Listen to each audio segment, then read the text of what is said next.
यहाँ हम आपको फैक्ट्री में अजीबोगरीब चीजें कैसे बनती है वो दिखाते हैं। दोस्तों, इस वीडियो को बनाने में हमें काफी मेहनत लगती है, तो प्लीज इस वीडियो को लाइक करके चैनल को जरूर सब्सक्राइब कर दीजिएगा। दोस्तों, आपने पबजी गेम जरूर खेला होगा या फिर उसके बारे में सुना तो जरूर ही होगा। उसमें काफी अलग अलग गन्स है, जैसे कि AK-47, शॉटगन, पिस्तौल, बम। पर क्या आपको पता है कि आखिर में इन्हें फैक्ट्रियों में कैसे बनाया जाता है? तो चलिए शुरुआत करते हैं 2 बैरल शॉटगन से। सबसे पहले इसके आगे की 2 बड़ी नलियां यानी बैरल्स बनाई जाती है।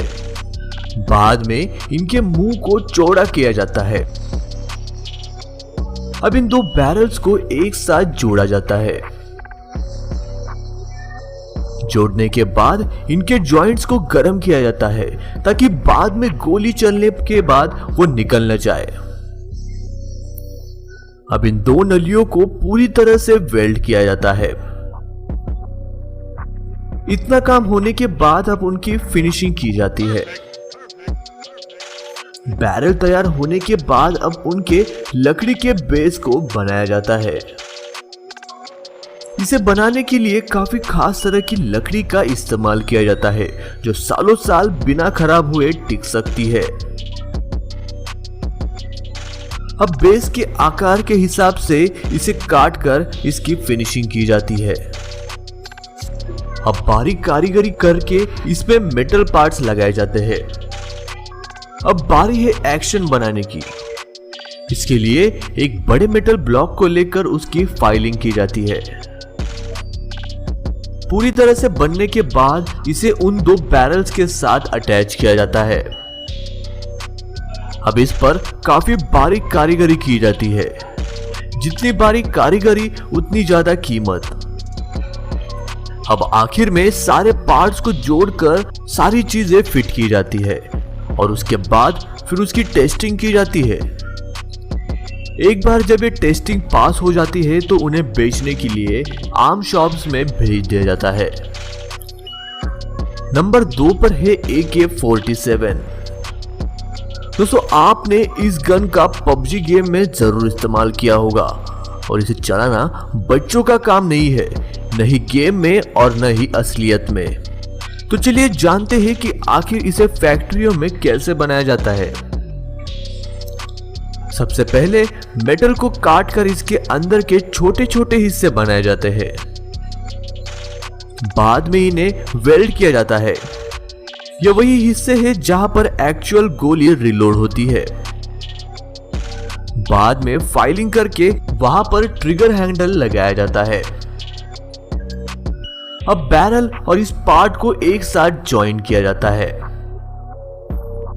अब हर एक पार्ट के रिकॉइल को चेक किया जाता है। अब स्प्रिंग लगाकर फेक बुलेट से इसका रिकॉइल देखा जाता है। अब उन सब की असेंबली करके इस पर सेफ्टी क्लिप लगाया जाता है।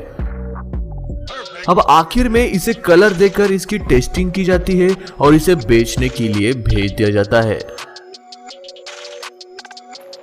दोस्तों, आपने AK-47 कैसे बनती है वो तो देख लिया। अब आइए देखते हैं कि आखिर किस तरह इसके गोलियों की मैगजीन बनाई जाती है।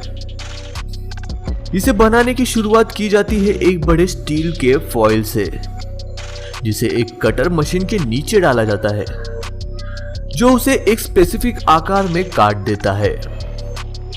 अब इन कटे हुए स्टील के प्लेट्स को साँचे में डालकर एक अलग आकार दिया जाता है।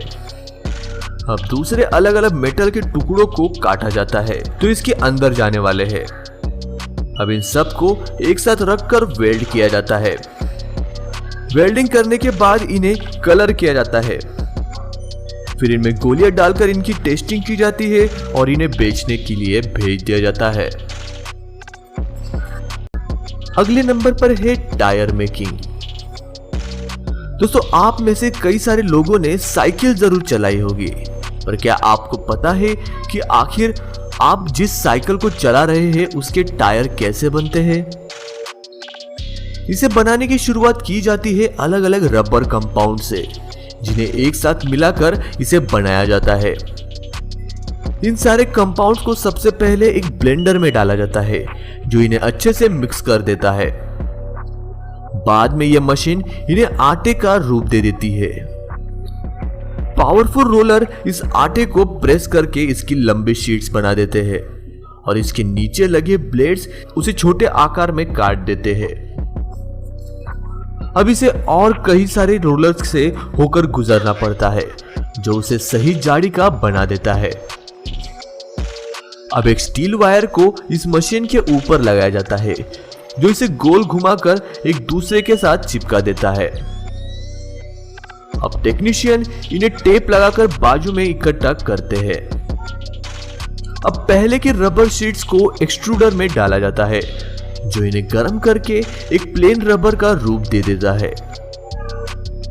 अब इस रबर को ठंडे पानी से निकाला जाता है जो इसे आगे के प्रोसेस के लिए रेडी कर देता है।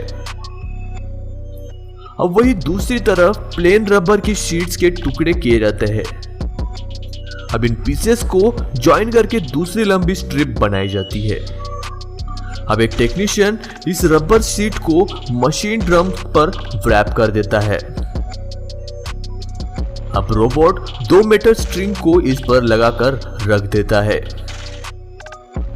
अब बचे हुए एक्स्ट्रा पार्ट्स को फोल्ड करके इन्हें रोलर के जरिए चिपका दिया जाता है। अब बीच में पहले का एक्सट्रूडर का पार्ट लगाया जाता है जिसके बाद रोलर इस पे प्रेशर लगाकर इसे चिपका देता है। अब इसे निकालकर दूसरे मशीन पर लगाया जाता है जहां पर यह टायर का शेप ले लेता है। अब इन टायर्स को स्टीम मोल्ड में डाला जाता है जो इन्हें गर्म करके असली टायर का आकार दे देता है। अब इनकी टेस्टिंग की जाती है और फिर इन्हें बेचने के लिए भेज दिया जाता है। अगले नंबर पर है जेसीबी। दोस्तों जेसीबी की खुदाई देखना किसे पसंद नहीं है, पर क्या आपको पता है कि आखिर इन्हें फैक्ट्रियों में किस तरह बनाया जाता है? यदि नहीं तो आइए आज हम आपको वो भी बता ही देते हैं।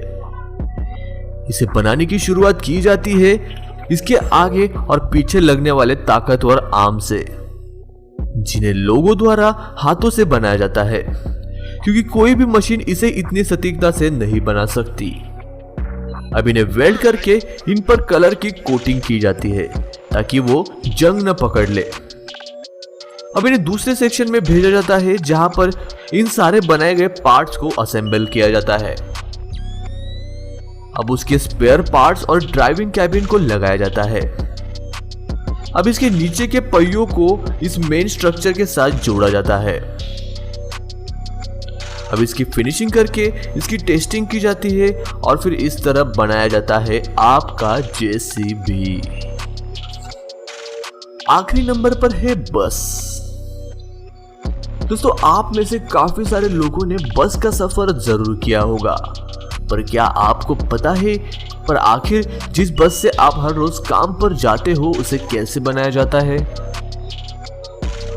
इसे बनाने की शुरुआत की जाती है इसके छत से। वर्कर्स हाथों से एक एक पार्ट को वेल्ड करके छत का आकार दे देते हैं और इसी तरह छत के दोनों बाजू हिस्से भी बनाए जाते हैं। अब इन सब को एक साथ लाकर जॉइन किया जाता है जो बस का आउटर स्ट्रक्चर बना देता है। अब इस पूरे स्ट्रक्चर को उठाकर एंटी रस्ट मटेरियल में डुबाया जाता है। अब इन्हें बाहर से अलग अलग कलर दिया जाता है। बाद में इसका स्टीयरिंग व्हील बिठाया जाता है और बस की वायरिंग की जाती है। सारी वायरिंग होने के बाद अब उनकी टेस्टिंग की जाती है, जिसके बाद उन्हें दूसरे फैक्ट्री में भेजा जाता है जहां पर उसमें पहिए और कांच लगाई जाती है, जिसके बाद उसमें मशीन, लाइट, एसी, मोटर सारी चीजें बिठाई जाती है और फिर सबकी टेस्टिंग की जाती है और उन्हें बेचने के लिए भेज दिया जाता है। दोस्तों आपको ये वीडियो कैसा लगा ये हमें कमेंट करके जरूर बताइएगा। मैं मिलता हूँ आपको ऐसी ही और इंटरेस्टिंग वीडियो के साथ, तब तक के लिए नमस्कार।